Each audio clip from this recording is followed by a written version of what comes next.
Hi, my name is John, and I'm selling this T-Bird. Let's have a look. I bought this car from a friend of mine in 1997. He bought it from a gentleman in Rhode Island. He was accompanied by his father, who's been a mechanic in North Haven, Connecticut for 6 decades and is still at it. At any rate, when I went, it needed a lot of work, and so I went to the mechanic and I said, if you would kindly make this a very good driver car, not so much a perfect car. If you want a perfect car with everything original, everything perfectly suited to how it was in 1955, this isn't your car. If you want a good, fun driver car that looks great and is still a T-Bird, then let's keep moving forward. The car was originally black. When I purchased it, it was red, and so I had it changed back to black.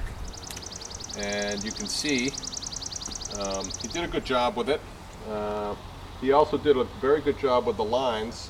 You get a tight shot of some of these lines coming through. They're very nice. And this door was sort of bent and tattered and everything, and he did a great job with that. Closes nicely, evenly.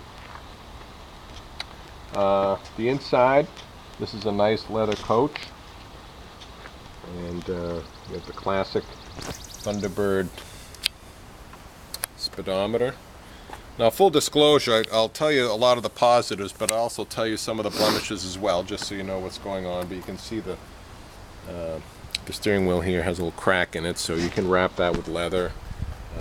It doesn't really affect the steering itself, but I suppose if you worked it hard, it would be a problem. But for just regular driving and cruising, it should be absolutely fine.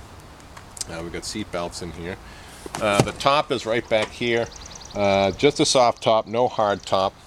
To be honest, it's not easy to put up. One person can do it. I can do it. There's a little technique to it. Also, with the seat, there is one setting right now. It's not an automatic seat. It's not a power seat. If you are not in between, say, 5'7" and 6'1", 6'2", then that might be a problem with the seat.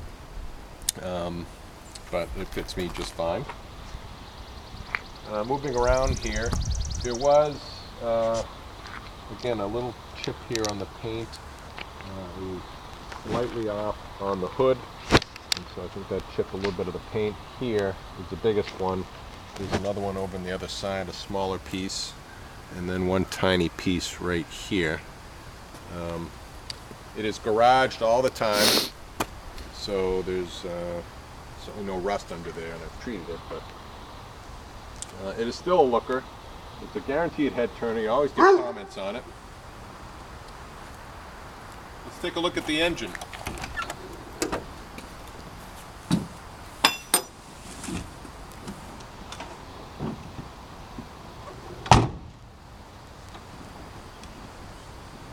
I should say I put quite a bit of work into the stereo here. There's a lot of speakers and so forth. We can talk a little bit more about that, but that could be a project as well.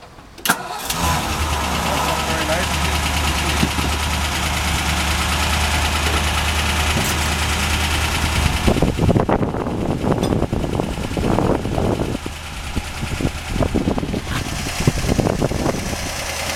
Nice clean engine. It's a lot of the original Thunderbird parts.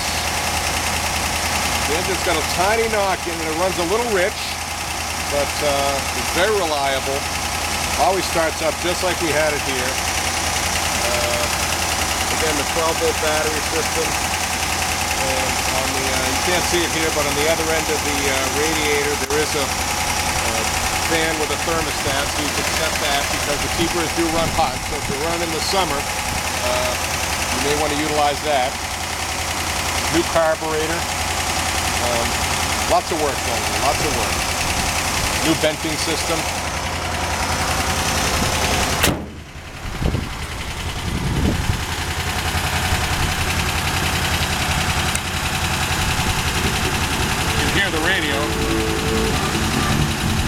Plenty of music.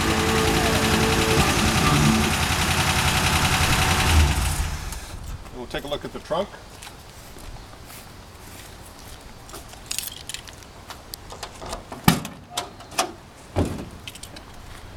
Nice and clean here. You can see the kicker and the speakers, CD changer. So there's a lot of musical infrastructure here that can be a nice project to upgrade to an iPod or something like whatever the new technology is. And so that's it in a nutshell. It's a great car, and I hope you look on it with favor. Thank you very much.